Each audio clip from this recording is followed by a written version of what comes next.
I want to thank everybody here that has participated. How about a few questions? Hey, how you doing? I'm Bradford. Hey, Bradford, how's it going, man? Going good. Yeah. I have a question. It's your Liberty dollars. They were 1 ounce fine silver, correct? Well, actually, we did a 1 1/2 and a quarter and a tenth. And we also did it in gold and silver. Okay, for the purpose of my question, I'm just going to refer to your 1 ounce rounds. Okay. What exactly was it that gave your 1 ounce Liberty dollar more value than, say, for example, a Canadian maple leaf?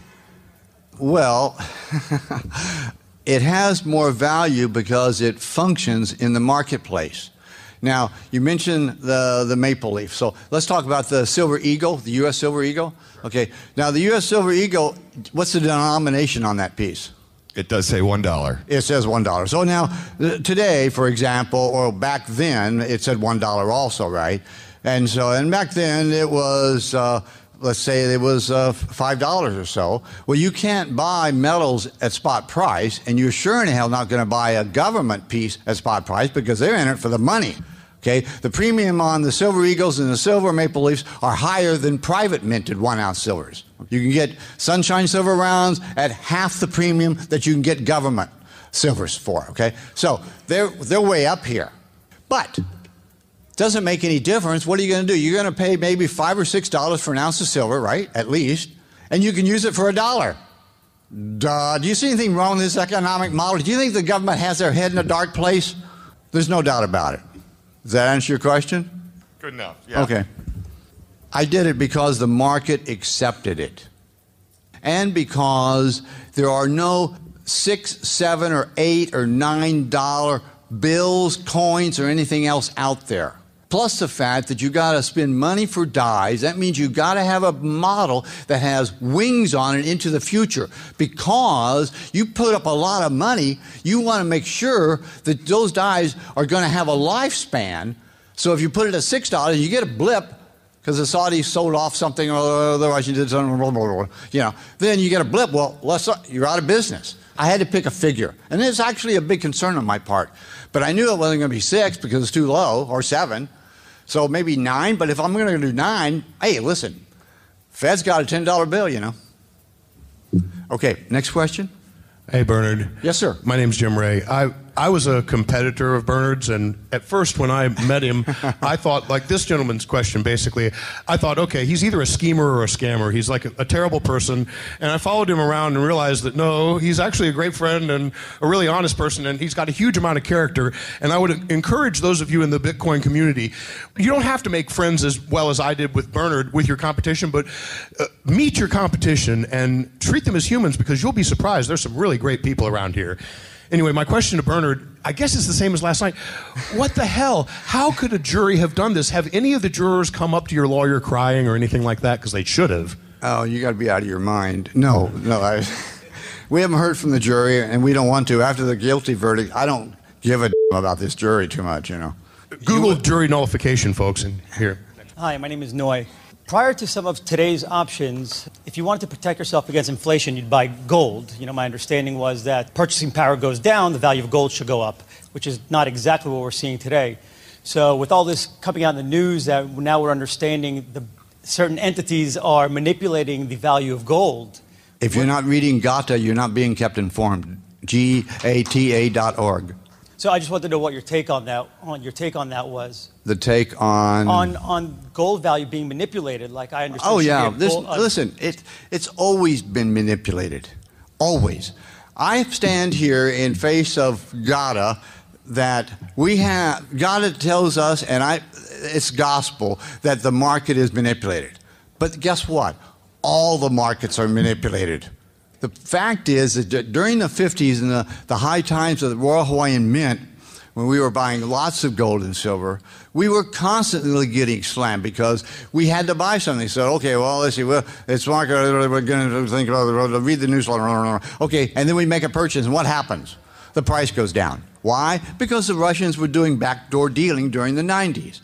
Later on in the earlier 90s, it was the Saudis. They had a lot of gold, so they would dump a bunch of gold, drive the price down, then buy double the amount at a cheaper price and rip everybody off. So this has been going on for a long time. The government's making a really big effort right now to control the gold market because they've got to control the interest rates. Don't you understand? If they let interest rates get out of control, then the whole thing collapses. They can't let that happen. Thank you. As far as the Royal Hawaiian Mint, I spent a year in Hawaii. Was that associated with the States, or was that through Honolulu, through the Royal Hawaiian Department, Mint. their White House? Because in Honolulu, they had electricity before the White House. They were advanced there. Right. As a matter of fact, the Iolani Palace was the second place in the United States to have electricity. Any case, about the Royal Hawaiian Mint, for Pete's sakes, I think you can gather from my tone and my conviction here that it sure in hell would not be a state organization. The only thing I've ever done with a state is when I enlisted, and that was a long time ago. Okay, no, it's a private organization, private minting, dedicated to commemorating Hawaiian precious metals. And we didn't go to anybody. No, I didn't call my mama either, You're welcome. We do whatever we damn well please. Don't you got that? Private, private, private. You do whatever you want to in private. Okay, you got a question? Hi, my name is Stuart. Thanks for the fantastic speech, by the way. My question is, do you have any advice for all the entrepreneurs here in the room and maybe watching who are active in private digital currencies? Kick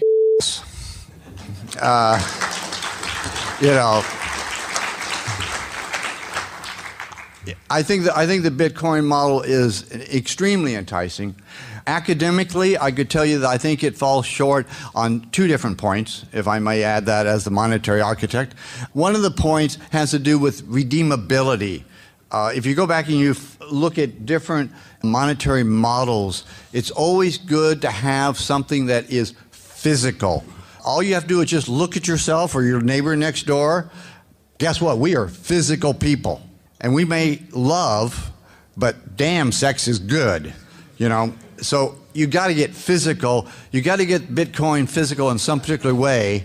And my advice there would be something like marrying the hottest new currency, that'd be Bitcoins, with the oldest, most successful currency, and that'd be gold. Some way to do gold and Bitcoin together, maybe as a card, would be a really interesting dynamic model. Another one is usage. And you've talked about it, everybody's talked about it. I'm going to add my 2 cents here. Usage is really, really important. And there again, a card, if you could put a card, marry Bitcoin to a MasterCard so it could be used anywhere MasterCard is, it would explode the Bitcoin and give it a much larger base and much more security if everybody was using it. I think that would be a very hot combination because what are you going to do? You're going to increase usage, which is going to increase demand, which is going to increase prices. Means we're all going to make a lot more money. This is a good formula. So that's the 2 things I'd like to add. Hey Bernard, Bruce Fenton from hi. Financial. How you doing? Thank you very much for your speech. It was great.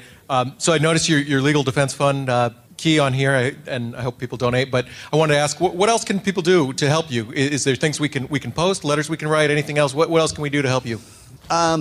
Something that you can do if you want to be kept informed is you could sign up for the monthly newsletter. I have published a newsletter ever since October of 1998, which chronicles the ins and outs and ups, downs, convictions of the Liberty Dollar and me personally. And you can go to libertydollarnews.org and you can sign up. It's free. It only comes out once a month. I promise I'm not going to send you anything else. Too lazy to do that. But you can be kept informed there. And what was the question in particular before I got off on that rant? Oh, help me. Oh, God. Well, I don't know. Somebody bought me a lot of drinks last night. That was a hell of a help. I haven't drank that much. This has been a good conference. I haven't drank that much in a long time. Actually, I did find 4 books. They're in a bag over there that I wrote. I wrote a 500-page thesis on the Liberty Dollar. Matter of fact, it's titled The Liberty Dollar Solution to the Federal Reserve. 500 pages, it's 5th anniversary, and I have 4 copies. I can accept Bitcoins. Matter of fact, I'll probably only accept Bitcoins.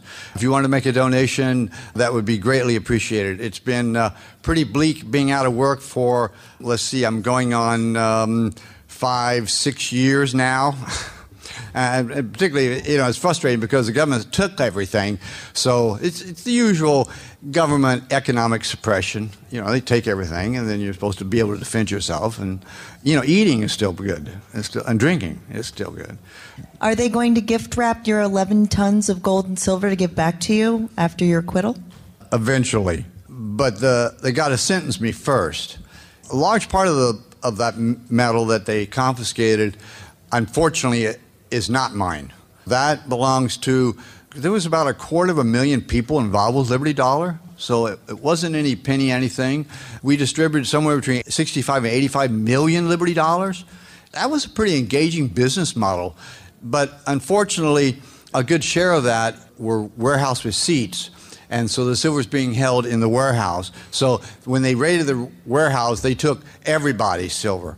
So I'm out here officially as the campaign person to get that property returned. Even if I'm convicted and I go to prison, it's still not my property. It's a wrongful seizure. But the social consequences of the government's acts are horrendous. People have lost their homes. They lost their business. There's been a murder. There's been a couple suicides. These are all friends of mine that I know and love, and they have suffered a lot. And anyway, so they will have to cough it up sooner or later. Oh, I was going to say one last thing about appreciation. Appreciation is really good. Give you an idea on Liberty Dollar. We issued one, 06 or 07 or something. We issued one, and it was $20, and we probably sold it to the distributor for someplace around $15. Silver was probably $12 at the time.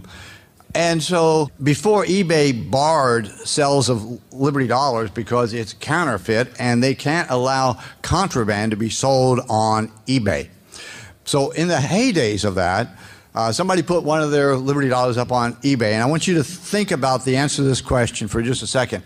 How much do you think an item that originally sold for $15, had a face value on it of $20, and a few years later sold on eBay?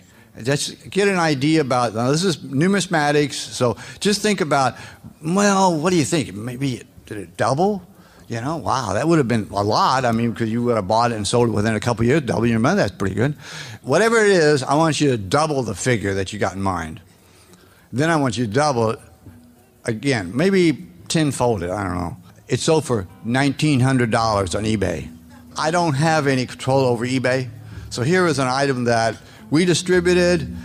That's the type of support that the Liberty Dollar has enjoyed, and I've enjoyed visiting with you. Thank you.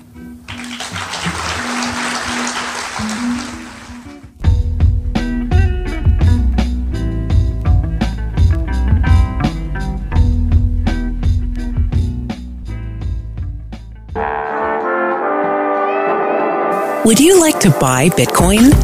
Cash into Coins provides the fastest, easiest, and safest way to buy Bitcoin in the United States. Simply place an order online, deposit cash at any supported bank, and relax. Cash into Coins will verify your deposit and send out your Bitcoin within 24 hours. Join tens of thousands of people who have purchased from Cash into Coins. What are you waiting for? Buy your Bitcoin today. Go to cashintocoins.com. That's cashintocoins.com.